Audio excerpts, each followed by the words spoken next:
What is karma? So we all have heard of karma, and we've heard of it probably as the law of cause and effect. Everything you do has some effect, and it's going to come back and affect you in some way. So we've all heard of that, and that is a reasonable understanding, a basic understanding of karma. What goes around comes around. Fair enough. Let's see if we can take a slightly different perspective on karma. In particular, the higher consciousness perspective of karma. If you were to look back and think of back at a point in time when there was no time, back when there was only pure consciousness, and creation had not yet been birthed, when there was simply infinity, pure consciousness, pure awareness. And out of that was conceived what we think of as creation. And so creation, as we experience as beings within creation, we can think of it as a container that was created.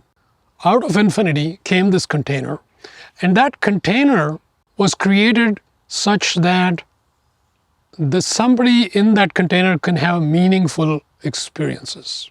And so how would one do that? So this container, the instantiation or creation of this container, included certain elements. So it included beings who are really infinite beings, but they temporarily have a sense of self. They have a sense of agency, I can do stuff, a sense of autonomy, which means I can decide what I do tomorrow. All these types of elements were instilled into beings in this container. Now, for them to have any kind of meaningful sense of autonomy and choice, it requires the dimensions of space and time. Because without space, everything is all at one point, and there's not a whole lot that can happen in just a single point. So there's a sense of infinite number of points creating space. And for things to unfold, that can only happen with an idea called time. So let's create time. So the idea of time was simply cooked out of nothing. Time is simply unfoldment of a sequence of things that a being thinks they're doing. So here we've got space, time, we've got a sense of self, and we've got within the container vibratory aspects so that it looks like there are things to navigate. It looks like there's something I can walk on. The car looks like a thing, so I can drive it, etc. So vibration, space, time, and a sense of self. These all were created. It sounds like a pretty complete story, but not quite. If things were to happen arbitrarily in space-time, then it would be very confusing for anybody in that container. They would be like, just random things are happening. What's going on? So the idea behind karma was conceived of so that there is a causal relationship between any action and a subsequent arising or subsequent unfoldment. So there's a sense of, I did this thing, hence this happened. So now I am like, okay, I can do this other thing and something else will happen. So you can see how this idea of karma is really fundamental to the container we live in. So now we have the setup, and now we have a sense of choice, free will, and we have things that happen that we can control, and there's consequences too. So all this fits in really well together. And I think when seen as the totality, there is more of a sense of here's how it works. So now I have more freedom and I can intelligently play in this ecosystem. Well, the next piece, which is very significant with karma, is that when we take any action, we have a tendency to interpret action in physical terms. I picked up a cup. We tend to think, okay, that is the action. Actually, the action has many vectors or many dimensions to it. The physicality is one piece of it. It's one of the vectors. The other vectors are, what was my intention for picking up that cup? Very important when it comes to karma. And what was the energetic component? Because between the intention and the physical thing that happened is energy. There's a lot of stuff happening in the dimension of energy. What's going on there? That's yet another vector. And these are significant because karma is always trying to balance things. And it's trying to balance not just the physical action, it's balancing this composite vector, which is the totality of these three things. This means that we better start paying a lot of attention to our intention. Because I might say a sentence which sounds beautiful, but what is my intention behind that? That counts a lot. Whereas in our ordinary world, we simply take more of the literal aspect. Karma is always looking at the essence or what's behind all of these things. Once we understand that, we have to start cleaning up our internals, because that's the part that nobody sees. And we have, in this world of make-believe, we want to look good, but internally, I'll just do whatever. Well, karma is going to really be pretty harsh if we don't understand this. So we, in fact, have to pay 90% of our attention to the internals and just the 10% to the external manifestation. So karma is always looking at balancing, like I said, this entire vector. So if we were to take the ordinary understanding of karma, which is hyper-focused on physical, we tend to think that I gave somebody $10, and so at some point in time, this person is going to have to give me $10. That's how karma works. So this is kind of taking it very literally. In fact, it's not meant to be literal. So it is the energy transaction which is going to be balanced, not the literal transaction with the person X. So I gave $10 to X. Now 10 years went by, X has to somehow pay me, or karma will do something.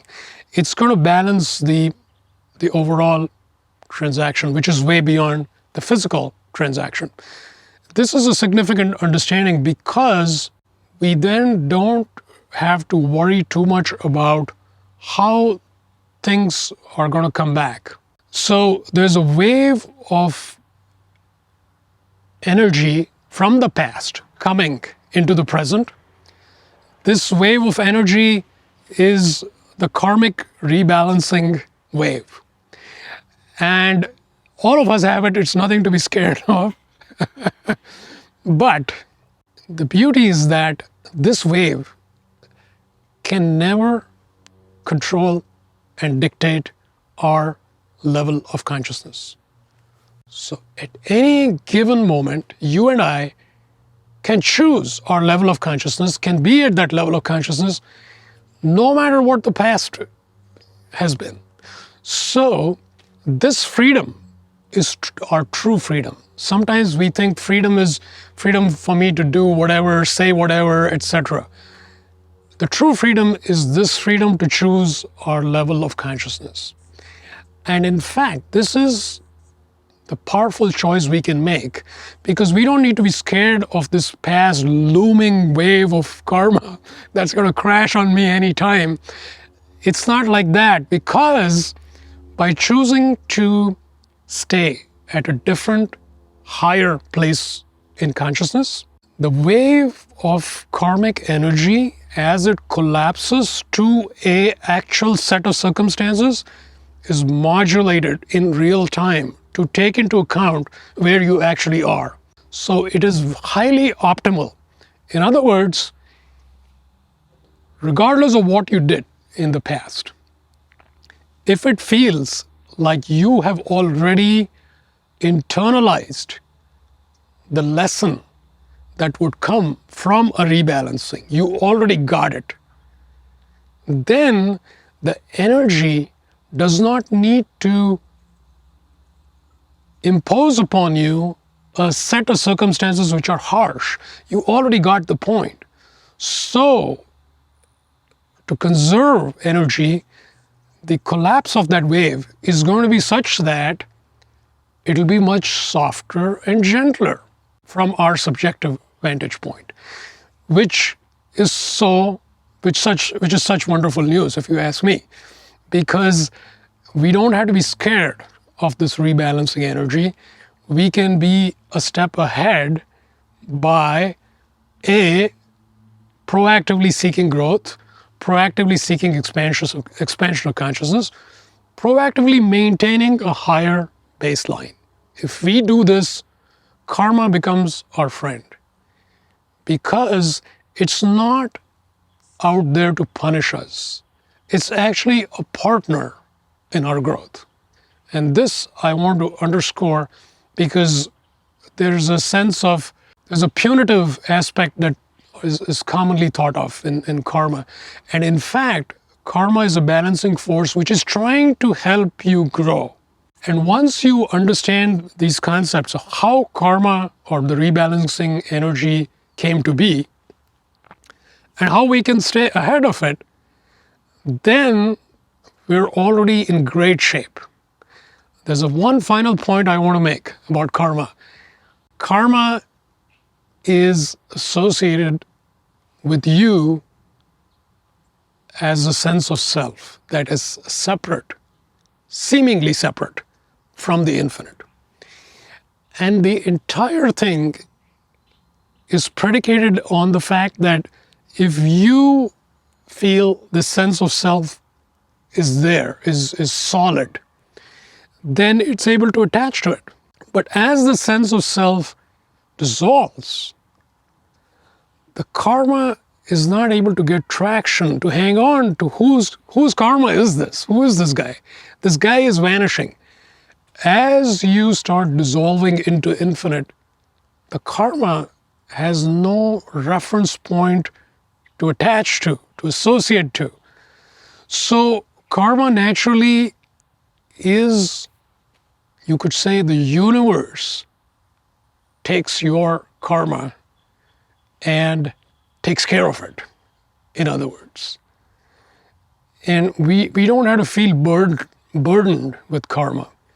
Karma is meant to help us grow, and as we grow and grow and grow and grow, the role of karma has been served and it no longer has a purpose, so it just disappears.